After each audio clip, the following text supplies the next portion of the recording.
Inference questions on the SAT can take up a lot of your time if you don't know how to approach them. Let's talk about how you can confidently work through these questions using LAMP.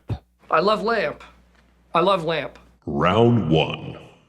The L in LAMP stands for last sentence. We're going to start with the last sentence of the paragraph. Here we have, hence, the pay-as-you-wish model may blank. So why did we just look at the last sentence? Because our next step is to assess the passage based on the sentence. And the reason I'm saying assess instead of read is a lot of these we don't need to read the whole passage, and I want to save you as much time as possible. So what am I looking for? I'm definitely looking for keywords like hence. Hence means therefore. It is a cause and effect transition word, which tells me the information that I need is probably going to be in the 1 or 2 sentences right before this, because it's saying, therefore, the pay-as-you-wish model may blank.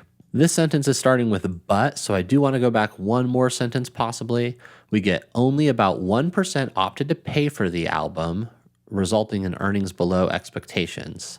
But they also discuss this other guy who saw significant earnings from pay-as-you-wish. So just from that, I'm seeing we've got one person who made less money because of pay-as-you-wish, and we've got another person who made more. So the pay-as-you-wish model may, and now I'm going to do the M in LAMP, which is make a prediction. I'm going to make a prediction that the pay-as-you-wish model might help you make more money, or it might cause you to not make as much money. That seems to be what's happening here, right? And then finally, the P is going to be to purge answers that do not match your prediction. There's a little vocabulary word for you. Let's go ahead and do that last step. So A, prove financial success for some musicians, but disappointing for others. That's literally what I just said, so that's probably my answer. B, hold greater financial appeal for bands than nope.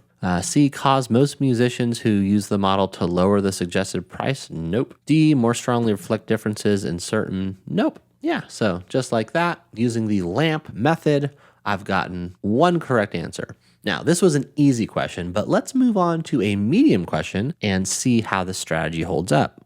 Round 2.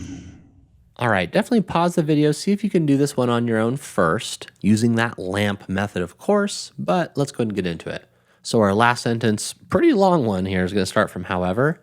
However, a group of researchers recently reviewed hundreds of food-related paintings that found lemons, which could only be acquired in the Netherlands, feature in Dutch paintings more than 3 times as frequently as dairy products do, thereby casting doubt on the idea that blank. Okay, keyword here is however, so I do need to go back and at least look at the sentence before.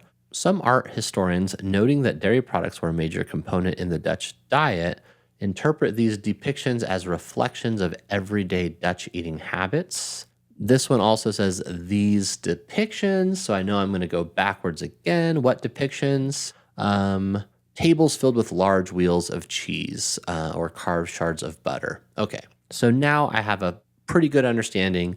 And for this one, I did end up reading the whole thing, but I knew what I was looking for the whole time, which is really helpful. I'm trying to figure out what idea we're going to cast doubt on. And what I've gathered is historians thought that these tables filled with large wheels of cheese were reflections of everyday eating habits, but we also see that there's a ton of lemons, which are not easy to get a hold of. So that doesn't make sense. So I think it casts doubt on the idea that this art actually depicted everyday Dutch eating habits. So that's what my prediction is. That's the M. Remember, make a prediction. Let's go ahead and purge answers that do not match that prediction. Dairy products were a more significant component than lemons. Nope. Food was more popular. Nope. Depictions of food should not be taken as realistic. Yes, that's exactly my prediction. And honestly, I would probably just circle this and be done with it. But if you weren't feeling confident, you definitely want to eliminate all your answers. Dutch painters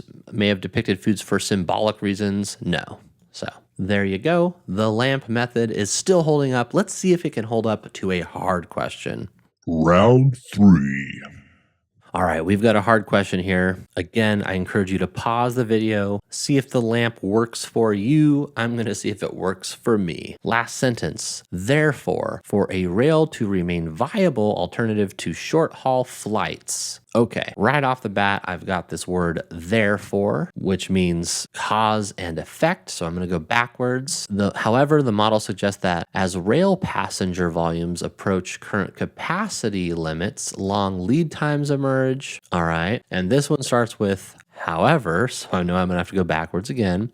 Planes travel faster than trains, but air travel typically requires 3 hours of lead time for security, baggage handling, and boarding that rail travel doesn't. So short haul routes take similar amounts of time by air and by rail. Okay, so I feel like I've got enough information here. Basically, it's saying if you're traveling a shorter distance, you end up spending just as much time by train because of all this lead time, they're calling it. But then it says, as capacity limits increase, specifically for trains, you get these longer lead times. So for rail to remain viable, I'm going to say they need to do something about capacity limits. So they need to either have like bigger trains or more trains available. Something like that would be my prediction. Let's go and purge our answers. And yeah, we're eliminating, we're crossing out. I chose purge because I love lamp. I wanted lamp. All right. Rail systems should offer fewer long haul routes and airlines should offer more long haul routes. No, that's not going to help with capacity limits. And also we're focusing on rail. We're focusing on the trains, right? We don't care about the airlines. Rail systems may need to schedule additional trains for these routes. Yeah, that could totally work. It says may need, and I like the language here because if it said they need to, that would be way too confident. But by saying may need to,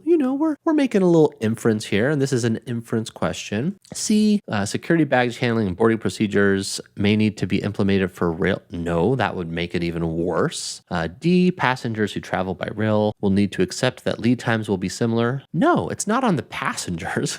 We're trying to see what rail systems can do to remain viable. We can't just assume that passengers are going to change their minds. So we got our answer B.